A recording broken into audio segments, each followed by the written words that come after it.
She said, please call me at least a half an hour before the game. Me and my mother want to put a bet in a real live casino. Now, I don't know about you people, but I'm in Vegas, and I have to call my girlfriend a half an hour before the Super Bowl starts. I have a whole checklist of shit I have to do. First, I have to take the Eastern European hooker off my cock. I have to tell her to keep clapping her hands so she doesn't steal anything.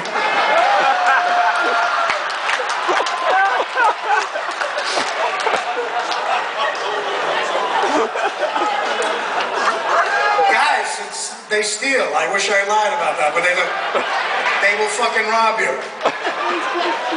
Speaking of hookers, I'll give you here's a fucking public service announcement from Artie Lange. If you have young sons, like 12 years, if you got young broads, I don't know what they would fucking tell them, but if you're a young kid, like just starting out in life, here's my advice to you. And I wish somebody would have told me this when I was a teenager, because my life would have been so much better. Listen up. If you give a hooker money to go and get cocaine, she will never come back.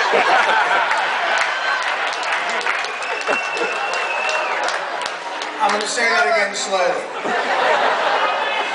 If you give a hooker money to go and get cocaine, she will never come back with the cocaine. Guys, there are some things in life that are not 100%. I am like 40 for 40 on this. I want to hammer this home so much into your skulls that I'm going to do a little hand puppet show for you. Here's you.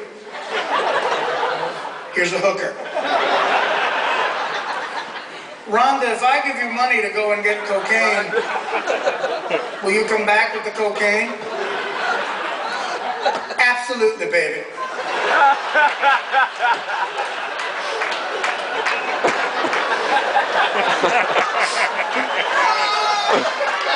How long will it take you to come back with the cocaine? 20 minutes, baby. You wouldn't lie to me, would you, Rhonda? Absolutely not, baby. Do I really have the biggest dick you've ever seen? 20 minutes, baby. Okay, so you give her the money, Rhonda leaves. Here's you 14 hours later.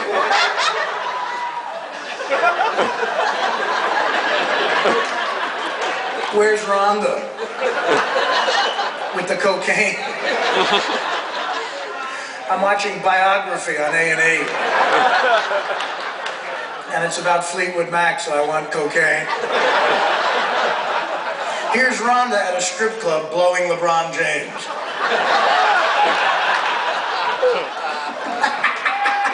That's my public service announcement.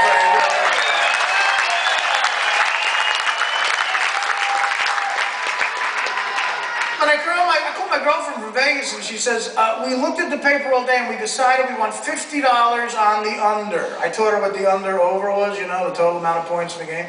And I said, all right, fine. So I hang up the phone, and I have a reputation as a degenerate. I'm not going to put in a $50 fucking bet.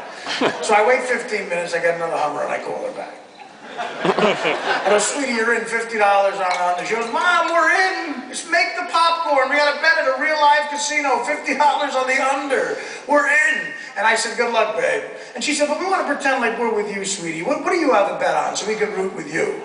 And very calmly, I said, listen, honey, I have $30,000 on the over.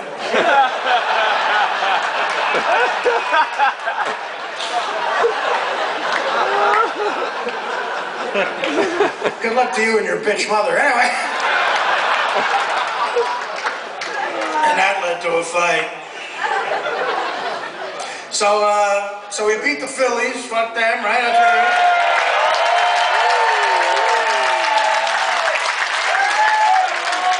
Hideki Matsui comes through in the end, man. That's great. Anyone here who's ever gotten a massage knows that people from Japan know how to give a happy ending, and they did it. People give him shit because he can't speak English. Well, I don't know. Neither can any wide receiver on the Bengals. Who gives a shit?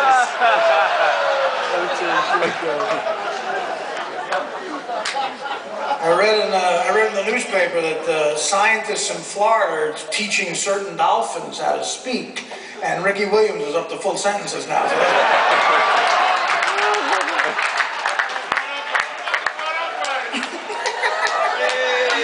but I'll tell you what, say what you want about the Eagles. A kid from Philly said the funniest thing in the history of television. The Eagles fans are such degenerate drunks, they have a working judge in the... Are there Eagles fans here?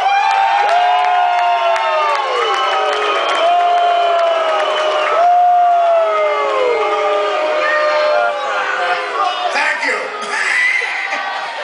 My personal trainer just gave you the finger. Now, you can always tell an Eagle fan because they spell out the word Eagles.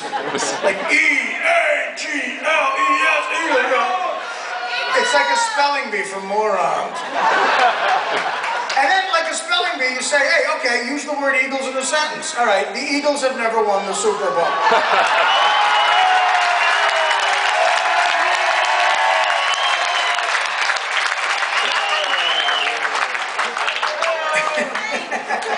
But the Eagle fans were such drunken degenerates. They have a working judge in the basement of where they fucking play. So if you're drunk and disorderly at your seat, they take you while you're still drunk to see a fucking judge.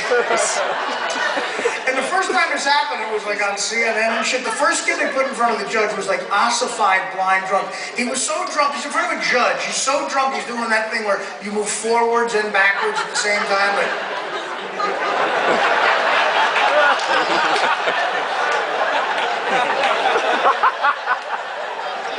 Is that a judge or my girlfriend?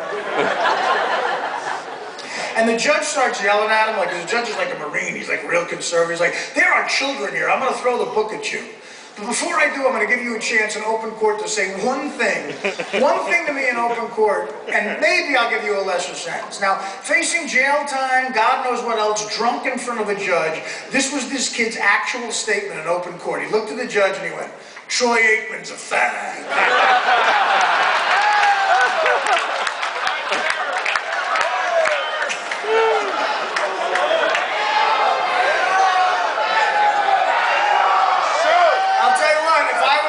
If I was a judge and a guy came into my courtroom with enough evidence of like the murder of 12 nuns, like DNA and shit, like OJ evidence, and one statement that he made in open court was Troy Aikman's a fag, innocent, case dismissed.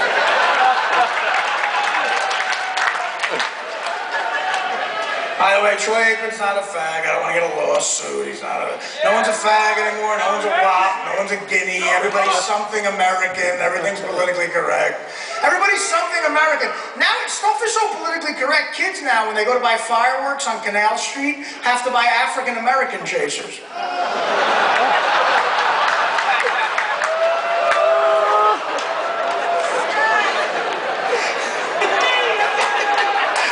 They don't work as good, man.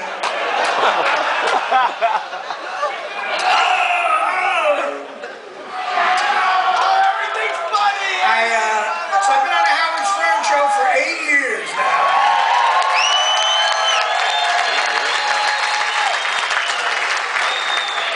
A lot of people say to me, Art, what's a great, like, sort of inside story about the Stern show? And my favorite thing that ever happened on the Stern show involved a guest. One of my favorite guests of all time is Chris Rock. Chris Rock is just so fucking funny.